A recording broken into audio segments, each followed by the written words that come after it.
आदाब, नमस्कार दोस्तों। आज हम बात करते हैं जो राहुल गांधी को सदस्यता गई है। 2 साल के लिए कन्विक्टेड हुए थे वो सूरत अदालत से। तो इतने दिनों से जो है अपील नहीं हो रहा था बेल के लिए। तो सारी बीजेपी पार्टी जो है या विपक्ष जो है सबको ये सोच रहा था आखिर राहुल गांधी जो है कन्विक्टेड हो गए हैं, जेल जाने वाले हैं, 1 महीने का समय है उनके पास, और वो अपील क्यों नहीं कर रहे हैं। इस बात को लेकर चर्चा हो रहा था सियासती गलियारों में। तो आज जो है राहुल गांधी सूरत के जो सेशन कोर्ट है वहाँ आज बेल के लिए अपील किए थे अपने। तो आज उनको जमानत तो मिल गई है और राहुल गांधी के लिए राहत की बात है कि उनको जमानत मिल गई है और उनको आगे की जो कन्विक्टेड की जो उस रोकने की सज़ा है, रोकने की जो प्रावधान है, इसके लिए अदालत जो है, जिला अदालत जो है 13 तारीख को टाइम दिया है। 13 अप्रैल को सुनवाई होगी। तो ये तो 13 तारीख को देखने वाली बात है कि 13 तारीख को क्या होता है और जिला अदालत क्या आदेश देता है। तो अभी तो ये सॉल्व हो गया कि राहुल गांधी क्लियर जेल नहीं जाने वाले हैं। और दूसरा चीज़ ये है कि अमित शाह बोल रहे हैं कि बिहार में जो दंगा हो रहा है इसके लिए हम फ़ोन किए थे बिहार के गवर्नर को जो कॉल किए थे, तो उनसे हम जायज़ा लिए हैं।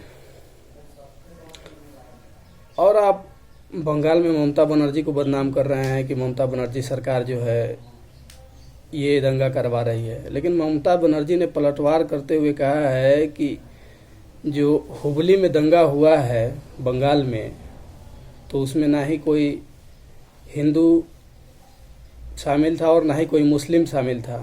ये बजरंग दल वाले थे और बीजेपी जो है डायरेक्ट हिंसा में शामिल थी। ये बहुत बड़ा आरोप है बीजेपी के। तो आप बोलते हैं कि हमको बिहार का 40 सीट दे दीजिए और 40 में से 40 सीट दे दीजिए, हम दंगा करने वाले को उल्टा लटका देंगे। अभी भी तो आप ही की सरकार है। आप बोल रहे हैं बिहार में जंगल राज वापस आ गया है। तो इस पर जो है आप जो फ़ोन करके गवर्नर से पूछ रहे हैं वो आप फ़ोन नीतीश कुमार को भी कर सकते थे, क्योंकि संघीय ढांचा के हिसाब से आपको गवर्नर से बात करने का अधिकार नहीं बनता है। आपको वहाँ के मुखिया जो है, एक चुनी हुई सरकार जो है, उससे बात करना चाहिए। तो आप तो सबसे पहले कह रहे हैं कि हम देश के गृह मंत्री हैं, हम बात कर सकते हैं और हमारी जिम्मेवारी बनती है कानून का, जो बिहार सरकार की जो कानून व्यवस्था है बिहार का, वो हम बनाए रखना चाहते हैं, हमारी जिम्मेवारी है। तो जब आपकी जिम्मेवारी है तो घटना कैसे हो गई और आप जायज़ा किससे ले रहे हैं?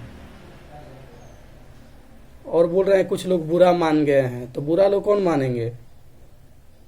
अब इसको पलटवार करते हुए जेडीयू की तरफ से ललन सिंह जो बोल रहे हैं कि आपको राजभवन में आके बस जाना है, बिहार के राजभवन में, तो यहीं आके बस जाइए। लेकिन 2024 का इलेक्शन जो है, ना ही आप लोकसभा जीतने वाले हैं, ना ही 2025 का बिहार इलेक्शन जीतने वाले हैं। इसलिए कि बिहार अमन पसंद जनता है, ये दंगा करने वाली जगह नहीं है। जो आपके मंत्री हैं, रामनवमी पे इतने दिनों से कभी दंगा नहीं हुआ है। अगर राम को मानने वाले जो लोग हैं,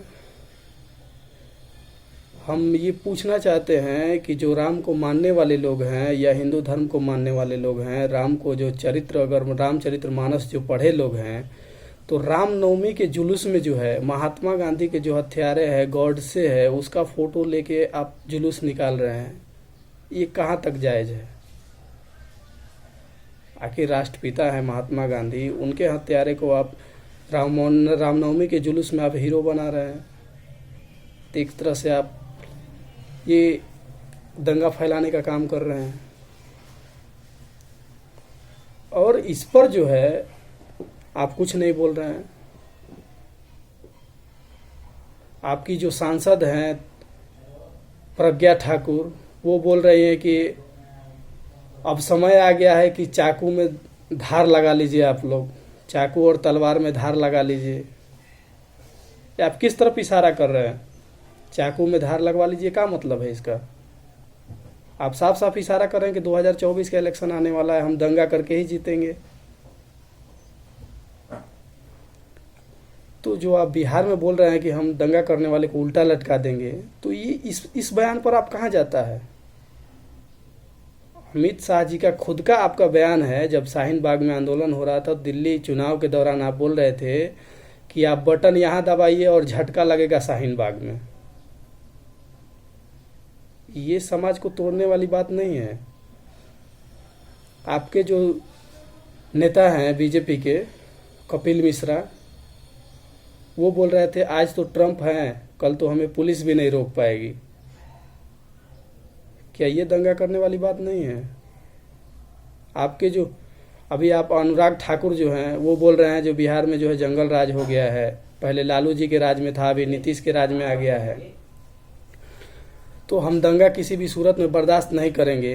तो आप जो दिल्ली में बोले थे देश के गद्दारों को गोली मारो, इस तरह का नारा जो आदमी बोल नहीं सकता, ऑन रिकॉर्ड बोल नहीं सकता, और उसके एक दिन बाद दिल्ली में दंगा शुरू हो जाता है, इसका जिम्मेवार कौन है? आप महाराष्ट्र में इसलिए कार्रवाई नहीं कर रहे हैं कि आपकी वहाँ सरकार है। टी राजा सिंह जो है एकदम खुलेआम मुस्लिमों के खिलाफ या अल्पसंख्यक विभाग के खिलाफ जो भी है वो बोल रहा है, आप उस पर कार्रवाई नहीं कर रहे हैं क्योंकि आपकी वहाँ सत्ता है, आपकी वहाँ सरकार है। आप कुछ दिनों पहले तक बिहार में जो है आपको दंगा या ये जंगल राज नहीं दिखता था जब आप नीतीश कुमार के साथ थे। तो आपकी करनी और कथनी में बहुत अंतर है। इसलिए कि जो आप बोल रहे हैं कि दंगा करने वाले को उल्टा लटका देंगे, ये शोभा नहीं देता। आप देश के गृह मंत्री हैं,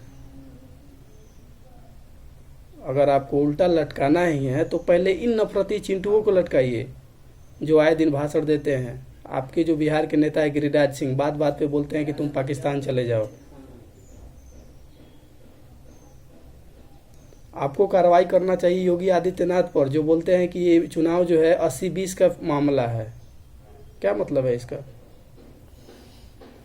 कि जितना भी दंगा हो रहा है ये बीजेपी प्रायोजित दंगा है। सभी विपक्ष तो यही आरोप लगा रहा है। आप बंगाल में चले गए कि बंगाल हाईकोर्ट चले गए कि बंगाल का हिंसा की जो जांच है एनआईए करेगी। पुलिस का जांच खत्म हो गया, पुलिस रिपोर्ट खत्म हो गई। आपकी सरकार है, आपकी पुलिस है, क्यों ममता बनर्जी रोक रही हैं? आप इस बात को जांच करवाने के लिए बंगाल में चले गए कि हमको बंगाल में सरकार जीतना है, हमको सरकार बनाना है, इसके लिए कि आप एनआईए चले गए कि हमको एनआईए से जांच करवाना है।